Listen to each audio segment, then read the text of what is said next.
On World Press Freedom Day, laws against terrorism and threats to security are being used to restrict the media and free expression. The World Health Organization sounds the alarm over the hazards of global air pollution. We'll tell you what that means for Africa. And women cabbies hit Nairobi's roads as the use of tax-hailing apps rises. Africa 54 starts right now. Good evening and welcome. I'm Vincent McCory. This is Africa 54. Now, Thursday, May 3rd, is World Press Freedom Day, and rights groups are warning of a deterioration of press freedom across East Africa. While countries like Eritrea and Sudan are almost always near the bottom of the global ranking on the subject, activists say in recent years they have seen a troubling downturn in this part of the continent, including in countries like Kenya and Tanzania. VOA's Daniel Schaaf has more from Nairobi. Ethiopian authorities have arrested journalist Eskinder Nega 9 times on charges that include treason, terrorism, and genocide. But Nega says the abuse won't stop him from writing critically about the government. Without freedom of expression, freedom is just not possible. It starts from there. You have to be able to express yourself.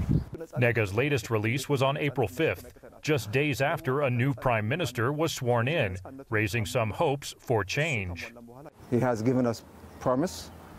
We need him to deliver on those promises.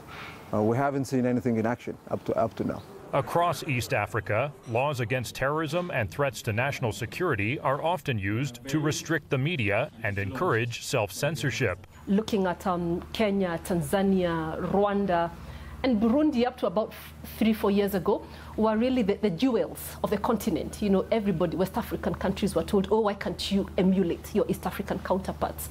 But I feel like now the applause has gone to our heads, and the Western countries need to stop applauding and asking us the hard questions. In Tanzania, media who dare to question the government have been shut down. There are some newspapers which were banned, some of them 3 years, and some of them for several months, and others for good. In Uganda, the Human Rights Network for Journalists has collected video of police attacking reporters. The rights group says the police were the top violator of press freedom in 2017. The police was cast in very bad light because it was responsible for 83 cases of the 113, representing 73%. Uganda's police spokesman denies there is impunity for police who attack the press. Taken them to court, we've investigated those cases, courts have found them guilty, have sentenced them, and off they go. That shows the will on the part of the police. The region's media are pushing back against legal restrictions and government pressure. The week-long blackout of 4 independent broadcasters this year in Kenya drew intense criticism.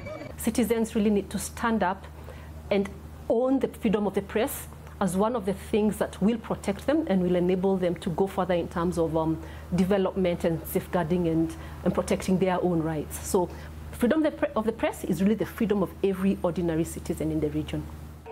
People are beginning to wake up to the seriousness of the issue, says Nyanyuki, so there is cause for optimism. Daniel Schaaf, VOA News, Nairobi.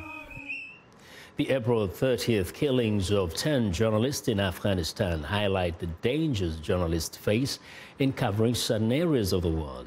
On VOA's Plugged In with Greta Van Susteren, experts discuss why worldwide freedom of the press is more important now than ever. Here's VOA's Jasasmin Oni. Amid violence and pressure from governments, journalists in conflict zones continue to do the job, no matter the cost. For Miroslava Gangazi, it cost her husband, a fellow journalist in Ukraine, his life. He was murdered by government police because we were covering a lot of corruption in Ukraine. And obviously the president and the government didn't like it. And one day he disappeared, and 2 months later, we found that he was murdered by government police. Defend press freedom! Press freedom is declining around the world, says the Committee to Protect Journalists, which reports 24 journalists have been killed in just the last 4 months, including 9 murdered in targeted suicide bombings in Kabul Monday. The dangers have significantly escalated, and we have, apart from this heinous incident of violence, which was the bloodiest incident against journalists in the history of Afghanistan, we have been receiving pervasive levels of threats against journalists all over the country. The attacks on journalists go beyond murders. In Myanmar, 2 reporters from Reuters are under arrest after they were reportedly framed by police and imprisoned while covering the brutal military campaign in Rakhine State that has driven nearly hundreds of thousands of Rohingya Muslims across the border into Bangladesh since last August. Jailing has actually increased worldwide for the past 2 years. Last year, 262 journalists at least were behind bars during our most recent prison census. And we know that anti-state charges such as promoting terrorism, covering issues that the state doesn't like, is being equated with journalism. Speaking to VOA contributor Greta Van Susteren, reporters say abuses against the media are getting worse. There are many people who don't like a free media. For example, military, for example, religious leaders, for example, government politicians. Our cameraman was put in prison while he was broadcasting a protest, and this did happen live.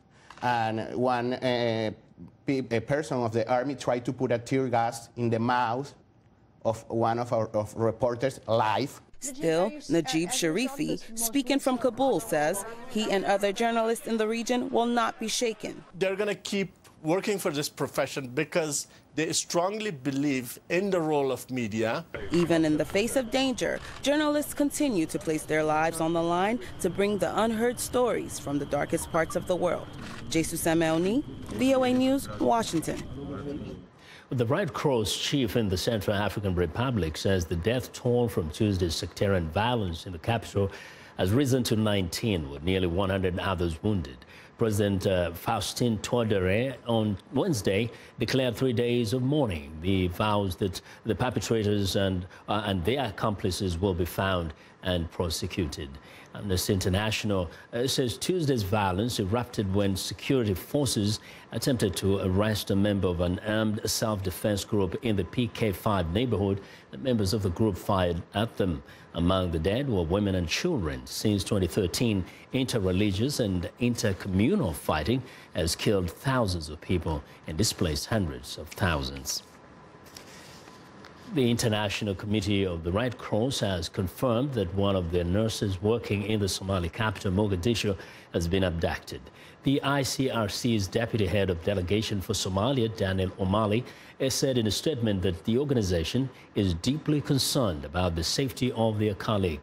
Spokesman for the Somali Security Ministry, Abdulaziz Ali Ibrahim, tells VOA that the woman was seized from the ICRC compound. Ibrahim says the woman is a German national. The ICRC says the abduction happened around 8 p.m. local time Wednesday night when armed men entered the compound.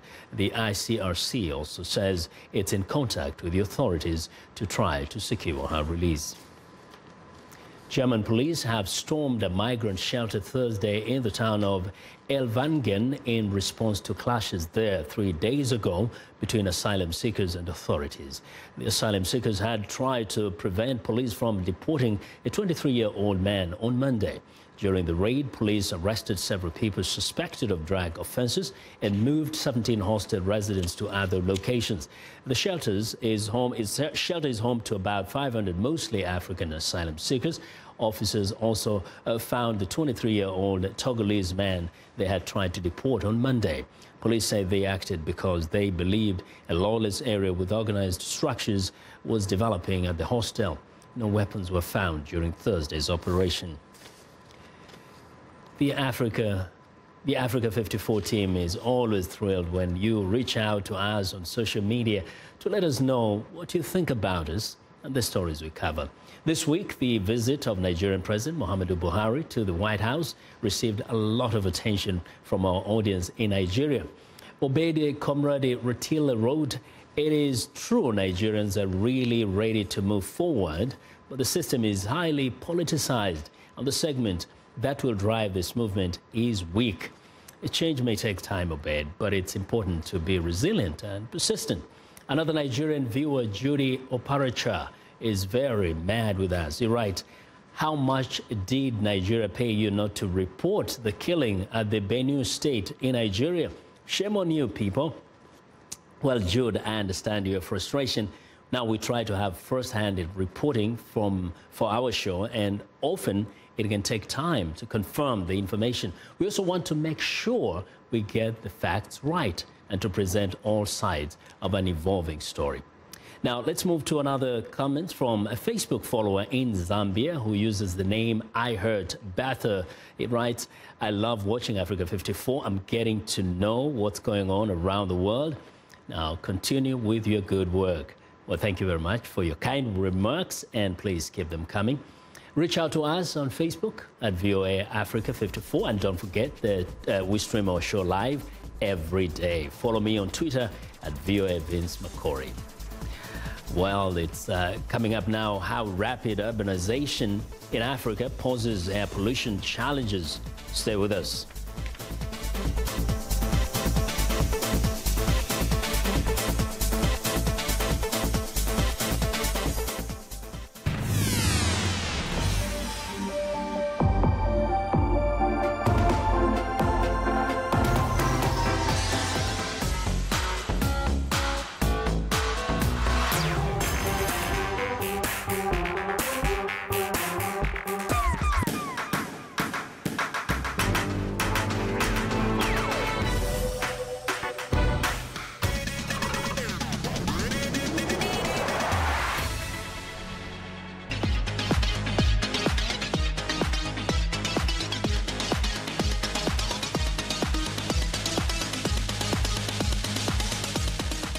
Well, it's time for our health report, and joining us now is Africa 54 health correspondent Lino Mudu with a look at global soil pollution. Lino.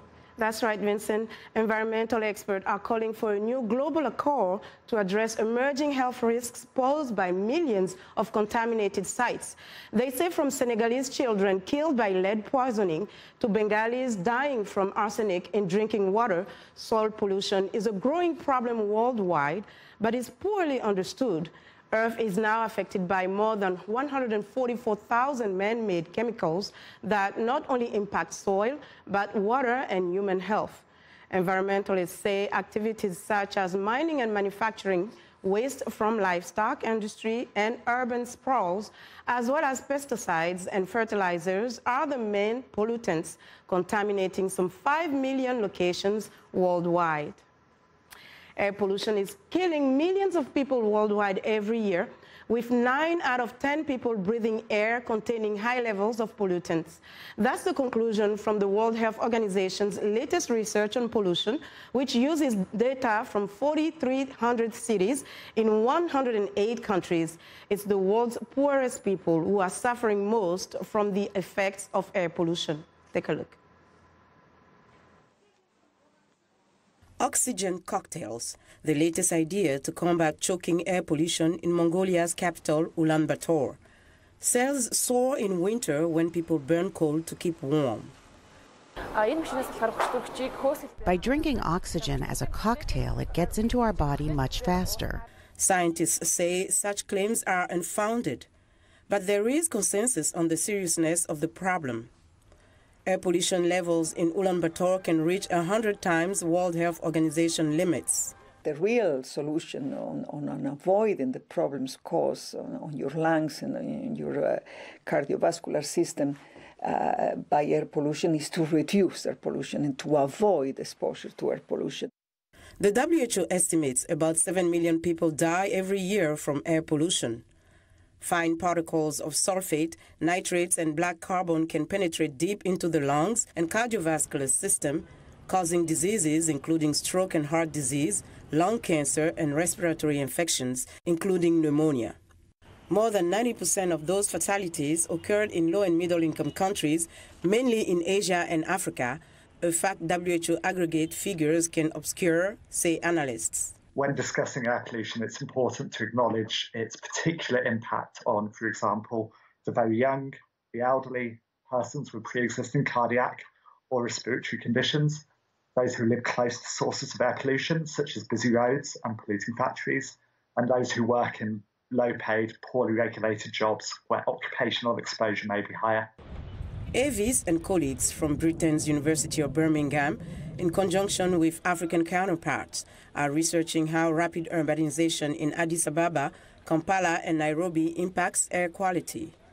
By 2050, it is projected that 2/3 of the world's population will live in cities.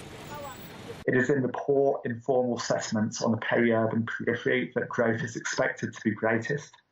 Rapidly expanding cities that are poorly planned, managed and governed can become centres of poverty, inequality and environmental degradation marked by worsening air quality. The WHO says there has been progress, with many cities collecting air pollution data for the first time and policy initiatives bearing fruit. They highlight Mexico City's commitment to ban diesel cars by 2025.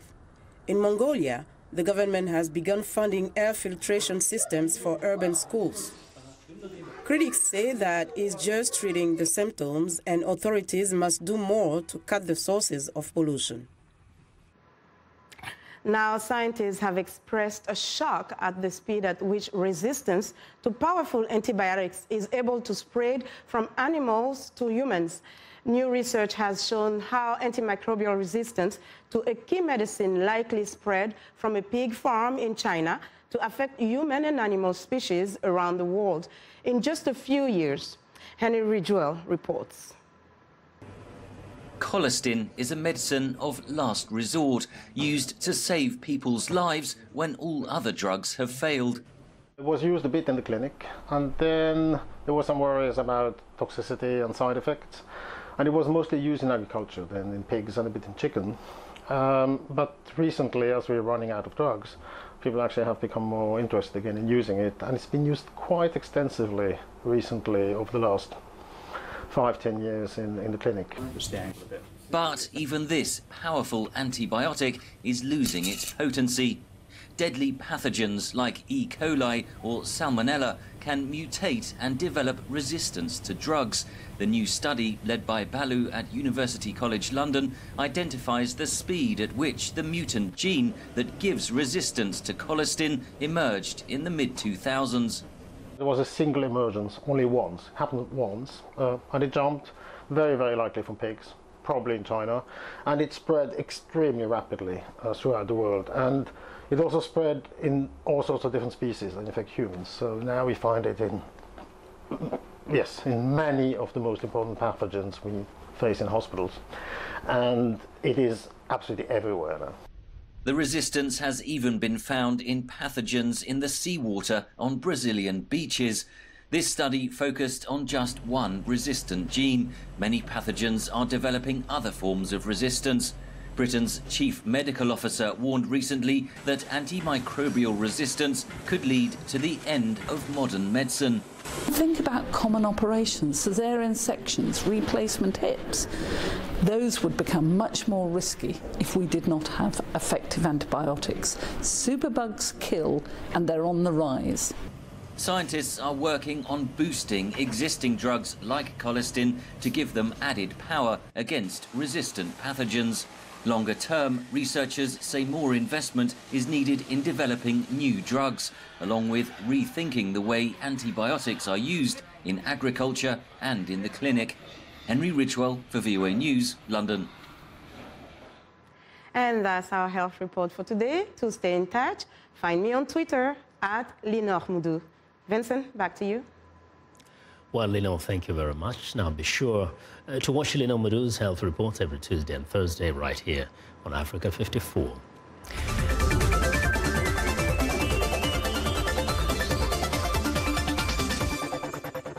Well, tech and finance leaders, policymakers, innovators, and investors from across Africa recently gathered here in Washington to discuss the future of financial technology. The discussion focused on financial inclusion and new technologies in payments and remittances. To tell us more about the discussion, I'm joined in studio by Leland Rice, co-founder and CEO of Daedalus Global. Daedalus Global is a boutique investment consultancy with networks across Africa and the Middle East. Mr. Rice, welcome to Africa 54. Thank you for having me. So first, just share with us a little bit why it was so important to have this discussion at this time here in Washington. Well, I'm glad you asked that question. I was part of a group of people who, like many people, really believe in the transformative potential of financial technology, specifically for African economies and for African people. But we saw potential challenges to that transformative potential, and that being a lack of coordination and understanding among the really disparate elements that are sort of driving this tech revolution. You know, bankers and tech entrepreneurs don't always speak the same language. Policymakers and regulators don't always understand the tech. Venture capital investors and private equity investors also don't always understand the unique market dynamics of African economies. And so we wanted to create a space where all of those different elements could come together, and we wanted to create a Pan-African event to do a bit of comparing and contrasting what different countries were doing. Washington, D.C. Proved to be an ironic good choice for that Pan-African event because a lot of leaders, especially people from central banks in Africa, were in town for the World Bank and IMF meeting. So we produced that summit. On the side of bureaucracy, do you get the sense that the fellows that are running governments understand that technology is coming at us rather fast and that they need to create the infrastructure that will facilitate the utilization of this technology to facilitate economic development? I think some governments do, and more than others. It depends which governments we're talking about. I think there's a general realization, especially following the rapid uptake of mobile money in Kenya, for example, where today now 80% of people use M-Pesa, their main mobile money product. I think there's a realization following that success across a lot of jurisdictions that this technology has a lot of power and it's coming very, very fast, and it's time to sort of understand and get on board. There are certain economies that are and governments that are more interested in creating conducive ecosystems for this type of innovation. Mm-hmm. In terms of reception from the consumers themselves, what do you get from the ground? You've been across Africa. How easily are people adapting to this new use of technology to especially transact when it comes to businesses? The uptake has been really, really high. I mean, really rapid. We talk about fintech, financial technology in the U.S., and we talk about products that make our lives a little bit more convenient. We talk about fintech in African economies that have lacked the branch networks of banks and ATMs and other infrastructures that have kept a lot of people unbanked. All of a sudden, when you have a technological solution to that, through phones, particularly smartphones, the adoption rate is much higher than you see in other parts of the world. So it's really exciting to see that rapid adoption. Mm-hmm. So realistically, though, can you streamline the use of this? I mean, you go to the marketplace here, sometimes you feel like there's confusion. There's like so much that is happening. Every day somebody's coming up with a new app, a new system. How do you streamline that, especially in Africa? Do you form some kind of a different, kind of a regulatory kind of body, or what do you do? That's a great question. I think that's a question that a lot of central banks and other communication regulators are grappling with right now. How do you create a system that doesn't hamstring that growth, that facilitates innovation, but at the same time has some sort of control and it doesn't allow the bad actors to proliferate, for example? Yeah, and so what do you see happening in the future of Africa, especially as far as financial transactions are concerned? Do you see people moving away from traditional banking and perhaps bill pay systems and just go high tech and go mobile? Yeah, it's tempting to say that. The payment service providers in Africa have huge economies of scale. Paga in Nigeria, for example, has 12 million customers. That's more than most banks in Nigeria, more than most banks in the world. But I think it would be naive to think that those payment apps are the end-all and be-all. Yeah. I think banks will rapidly start to adopt those technologies and integrate them and build out digital-first banking models. Well, Leland, thank you very much for sharing this with us, and we look forward to talking to you some other time. My pleasure. Thanks for having me. Well, Leland Rice is co-founder and CEO at Daedalus Global. Well, it's time now for a short break. Still to come on Africa 54.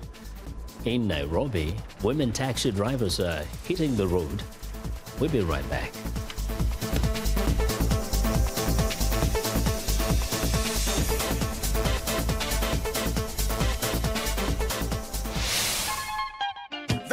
Could be French, English, Portuguese, Bantu, Arabic. It is the beat. The African beat that counts. The beat does all the translations. It cuts across all languages and gives us the understanding that this is the African beat. It is so distinct and adhesive. It binds us together. African Beat on the Voice of America. For more information, visit our website at www.voanews.com/AfricanBeat.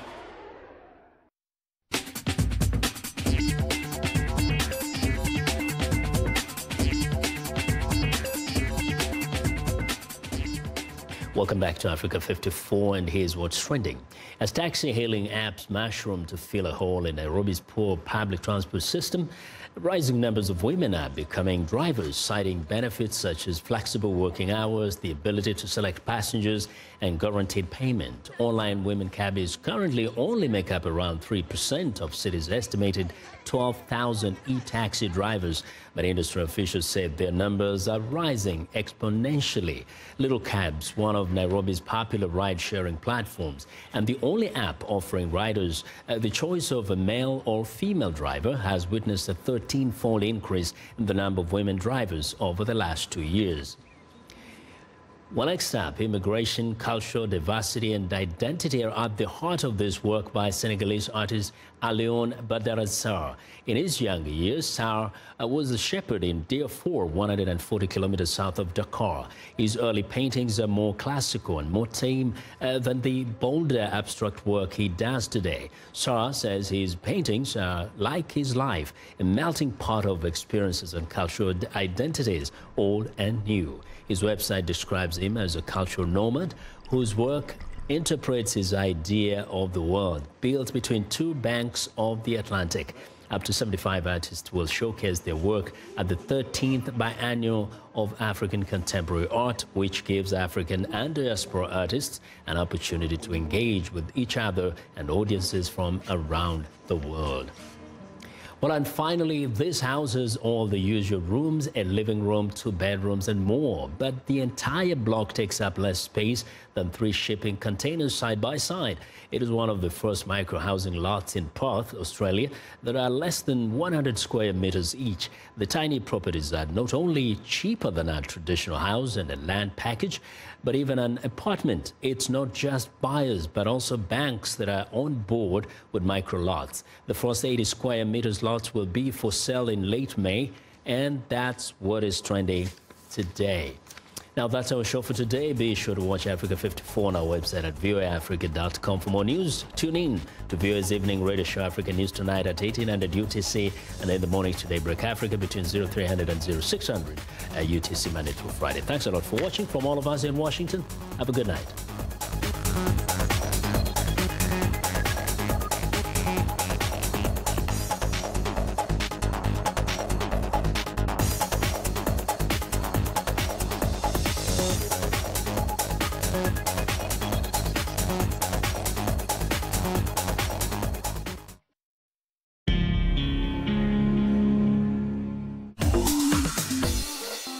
Welcome to English in a Minute. This expression sounds like a violent way of eating, but it's actually not always about eating. Here is your Russian book, Anna. Thanks for letting me borrow it. Oh, are you done with level 1 already? Yeah, I finished last week, and I've already finished level 2. Wow, you are really sinking your teeth into learning Russian. Well,